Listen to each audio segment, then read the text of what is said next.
Hello everyone, welcome back to my YouTube channel.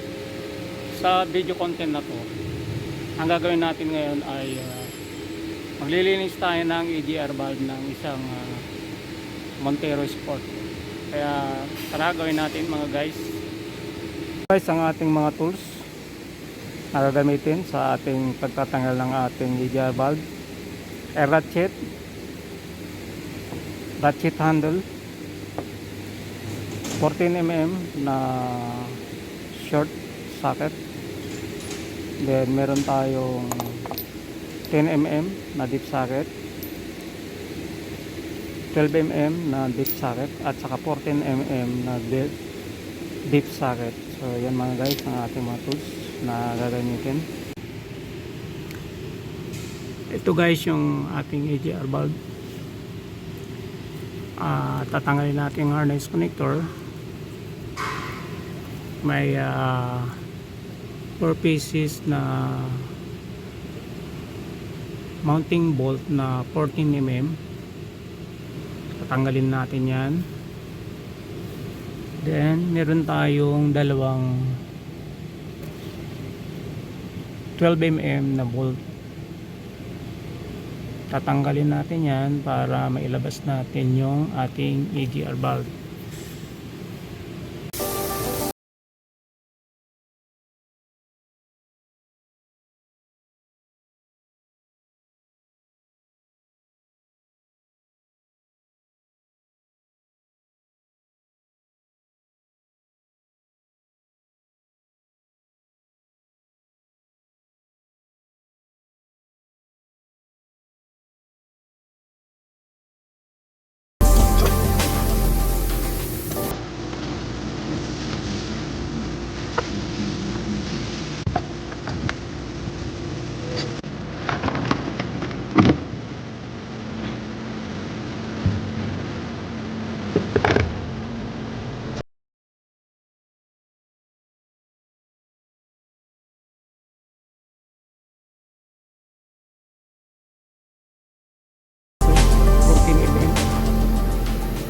Apat, tapos dalawang 12mm na bolt dito, at saka harness connector.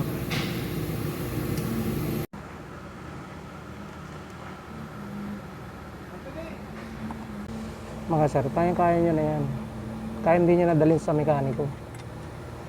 So para di kayo magalangan na magbalik, kuha na yung picture para may guide kayo sa pagbabalik. Kayo matakot kasi kung ano yung binaklas nyo, yun lang din ang ibabalik nyo.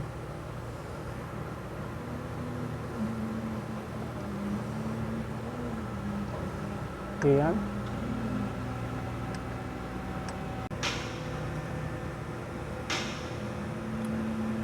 So tanggal na yung dalawang tornilyo na 12mm. So dito may gasket.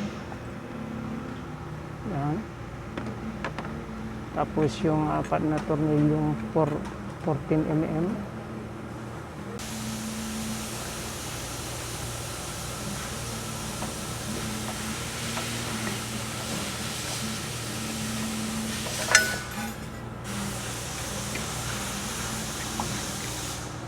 Ayan mga sir, tanggal na. So yan guys, yung ating EGR valve. So didismantle natin at lilinisan natin kasi napakakapal yung carbon. Bago natin i-dismantle, lagyan natin ng marking para madali natin ikabit. Okay? So yan. And guys, may mga mark na dito.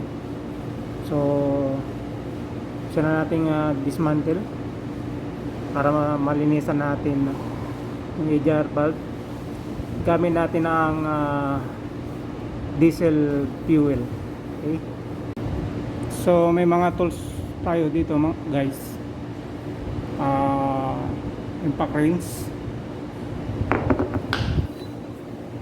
isang extension na 1/2 drive,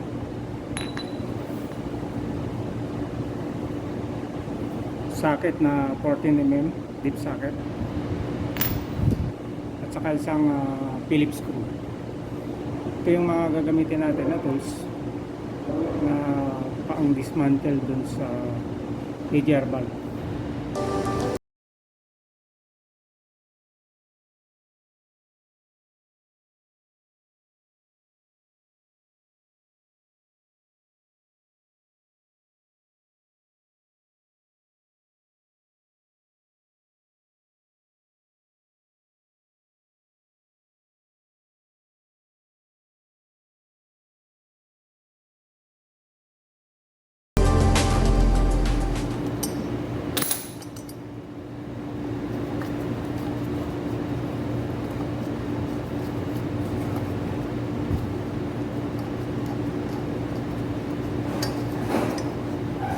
Yan guys, napakadumi.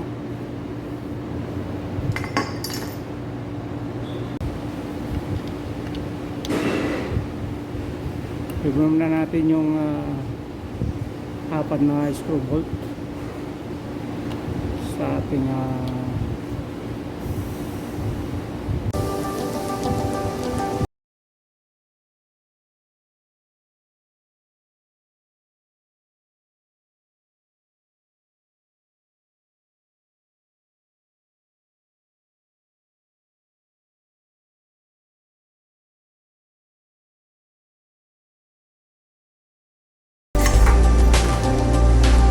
gagamit tayo ng pipe cleaner para malinis na mabuti natin yung ADR valve.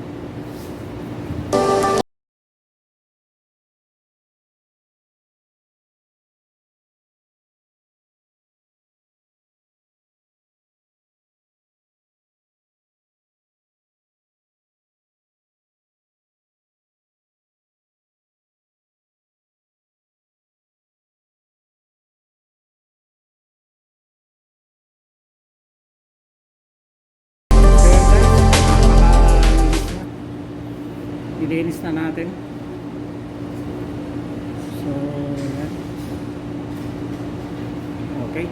Nawala na yung mga carbon. So, assemble na natin.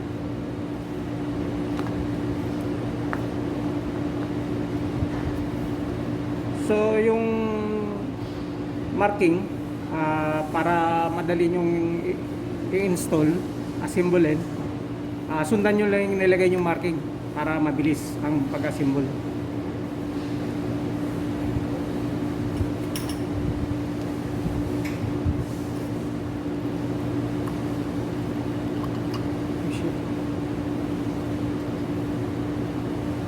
Ayan guys, i-retire na natin mga bolt ng ADR valve.